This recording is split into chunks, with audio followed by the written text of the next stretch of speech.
and welcome. It is my pleasure to introduce to all of you Nita Sahay, who is a self-taught Indian contemporary artist who gains her inspiration for art from Hindu mythology. She loves art in every style, and which is why she named her studio Kala Preeti. Kala means art, and Preeti means love. While she is an expert in several different art forms, she loves the traditional arts of India and is quite an expert in a unique art form called Lippen. And she has been so kind as to give her time to become an Ekal IndiArt ambassador. So, all the way from Pennsylvania, welcome, Nitiji. What a pleasure to meet you. Thank you, Rajni ji, and it's my pleasure to become Indian Art Ambassador. And thank you to Jarna and Miss Praveen yes, also. yes. Now, it was great talking to you before. And the first thing I wanted to bring up is that for our viewers who don't know about ACL, we are an organization that brings education to over 100,000 rural remote villages. And IndiArt is an art competition that has been created by ACL Vidyalaya to kind of promote the creativity in the US young and not so young people, while at the same time supporting digital literacy in India. So first of all, what I heard from you, Neetaji, is that Ekal is not new to you. So tell us about your interaction with Ekal. And I heard something that your father was involved in it right in the very beginning. Yes, thank you for bringing that up. My father, he's an educationist and he had his PhD in tribal education. So as I was mentioning him about that, yes, I have become an Indian Art Ambassador, and he was so thrilled that back in 90s, when ACL had around like 1,200 schools, he was part of making the curriculum for ACL Vidyalaya. And he said that ACL means one and Vidyalaya was school. So one teacher with lots of students, they have this integrative approach where they would teach one subject, and that would inculcate all different forms of like math, language, science, social studies built into it. So he was part of making that curriculum. Wow, I cannot tell you what an honor it is to meet you today, because that is indeed very special about ACL, that we have what we call Panchamukhi Shiksha, which is 5 aspects of education. And it's kind of a project-based or tool-based learning, which is happening now in America, where they just take a topic and use that topic to teach math, use that topic to teach culture, use that topic to teach language, and many different things. And now I know where it came from. So, wow, Yes. that is truly, a little bit of a humble salutations to you and to your father. And Thank you so much. as a PhD in tribal education, what did he do in his career, in his life? He was a professor in NCERT, which we all know about NCERT, that's where the books came from for our education. And then he was also a director and chairman of National Institute of Open School Learning.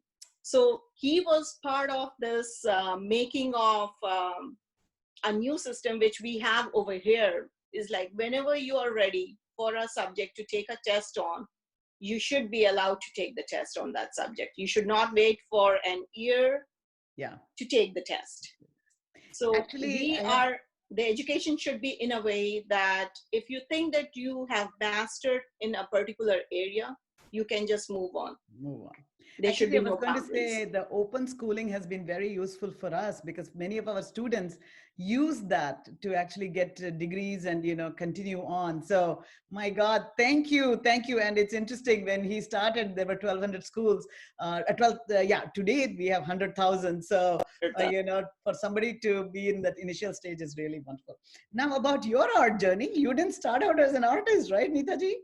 No, I did not. I started with, of course, I started with some painting competition and all, just like ACL is holding. And that's what got me interested. And I did my BSc in botany zoology. So I was like into sketching all the time. But once I came, I mean, after that, I went to law school. As I told you, it was like a very, very different path. And my father has always said that there is no age limit or no boundaries, and you can study whatever your heart desires.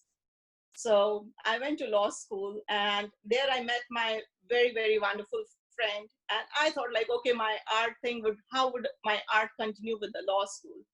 But my friend, who was also an artist in her heart, we both met together, and it was, we started our journey from there. We would paint on vases, paint on books, paint on trays, and try to sell it, set up an art stall back in Delhi, and try to sell those. So, Wow. and I came to US in 1992, long time back. And then my husband said that, okay, I mean, since you are so much into, you like painting, why didn't you take some formal classes in art, which I did not get a chance to do it back in India. And I was so fond of Bob Ross painting, where he would dabble the paint here, dabble the paint there, and then there's a beautiful picture which would come together. So my when I took the classes, I took it in oil painting, and my art teacher over there said, "Oh, since you are new to this thing, why didn't you buy 6 colors, the 6 basic colors?" And I said, "No, but I want to paint in orange, and I want to do light orange, and I want to do dark orange, and this color and that color." And he said, "With these 6 colors, I'll teach you how to mix and match and blend colors together." So I cannot forget him, how he helped me in my journey. Wow, that's fantastic. So it sounds like even though you're a self-taught artist, you did appreciate getting art teaching. And so there's great value to learning art, even though many Yes, people are very, very self-taught. I think it makes it more efficient and nice to have a mentor. Is that yes, the role of an definitely. art teacher? Yeah, Yes, yeah. definitely. And now you have gone in, and I'm looking at this incredible art form that is behind me right now. And Lippin, you said, tell me about it. I've never seen anything like that. So Lipan art comes from state of Gujarat. It is from the Kutch region, which has very dry and very hot temperature. So the ladies over there, they live in a communal houses called hungas, and they would paint these houses. They would use cow dung, camel dung, donkey dung, mix it with clay, and make these intricate forms of beading, you would say, or rope, and then do it on the walls, directly on the walls. So the one which you see behind me is also my humble attempt to make something like that. Of course, I did not use cow dung. I tried my hand on various things which would work for me. So out here in US, I found that air dry clay works really well. So and that is very malleable, and I would make ropes and teardrop shape and the circles, and it is a very geometric pattern of art. Mm. And one of the restaurants out here, they saw this and they wanted that to be done on their wall. So I did some of it on the wall, and some I kind of like combined that with the Mughal art. So I did the elephant and used glass paint to work on it. So I've combined like a couple of different forms. Art cannot be restrained to one area. It has to move, and Mhm. it has to be creative. It has to flow. For example, the peacock behind me, Yeah. that is also done with Lippen, and then I have used glass paints to work on it. Wow. You know what is fascinating me about this is that you took an art form that is traditional, right? And cow dung, and then really redid it. And I think, so I guess that is the artist in you who looks at a technique and then is able to bring her own into it. Would you say that? Was that? I would say that you have put it out so beautifully for me. I just thank you so much. I Oh might my. not have come up with the right words, but you have done it very well. Oh, no, no. So, it really blows my mind, right? Like cow and its products. I mean, it's even for art, everything about the cow is so holistic. And no wonder the cow is holy in India. And the other thing about it also, I'm seeing all these traditional arts, whether it's Lippan, Madhubani, it's actually the women who have, kind of nurtured this art form, and these art forms are so beautiful. So maybe the male artist created the big sculptures, but the beautiful subtle art form, would you comment on that? I mean, do you feel that? I would say that, and especially I would think that because this is such an integrate work, and women always have this fine motor skills in their hands. So Mm. if you see in a tea garden, very different thing. It is the women who are picking up the top leaves of that because they have this fine motor movement in their hand. And I would think that that is probably because even these art forms are very, it needs very fine motor skills to work on it. So my thing would be like, probably it's because of that. And the Like back in our house also, my kids, my both my girls are very much into art. So I'm trying to have it go past me, past the generations. And I think that, past oh, through it is the not going to stop. I can tell. I have seen that if the mother is an artist, the daughter definitely takes on, and the son definitely takes on. And actually, the other nice thing is, I mean, Kutch, where you're talking about these places, they are probably not very, privileged. They probably live in very, low income area, and yet such art, such beauty around them. I see that in Ekal as well. When we go to our tribal areas, they live on very little, but their joy is no less, their talent is no less. And that's why it's nice to support organizations like Ekal. So, yes, definitely. and so that's what I wanted to ask you here. You're going to be offering a workshop for Ekal. So what Yes. do we expect, and what advice would you give to young people who are going to be taking on art as a career or not a career? So it is going to be very fun. You will be working with your hands. There won't be any painting required immediately because it takes a little longer time for the clay to dry, and then we paint on it. So probably in my 1.5 hour of art session, I would be able to show the techniques to do it, and then you can finish it off later.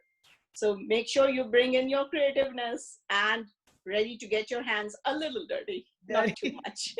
No counting involved, so it's okay. It's all hair clay, So, Yeah. and what advice would you give for young people? Nowadays they're a lot learning art, and your own students. So, do you have any special advice? Oh, my students, like I started my school in 2014 after my mother passed away, and I named my art studio in honor of her, Kala Preeti, because her name was Preeti.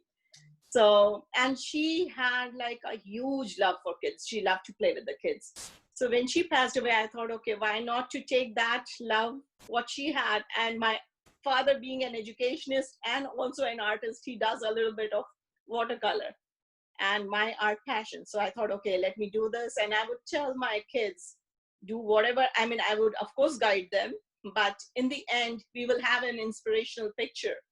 But everybody's painting becomes very different. And express yourself.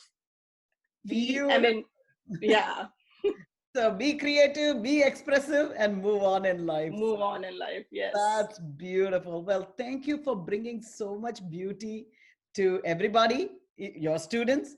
And at Ekal, we are really looking forward to your workshop. And thank you again for all that you're doing as an IndiArt ambassador. Thank you. Can you, thank you so much. Can I add one more thing? Sure. Go right ahead. So, actually, this is something written by my husband, and I follow it. Not that I'm very, I mean, I'm a devoted wife, but not in that way. Yeah. But he has always told me, express yourself without limitation. There are no boundaries, no delineation. Do not have restraints. Always be free, and in all you create, in all that you be. Wow. So beautiful. So beautiful. That is indeed the perfect way to end this beautiful interview with you. Thank you. Thank you so much. Thank you so And much. look forward to your workshop. Thank Thank you. you. I'm looking forward to it. Thank you.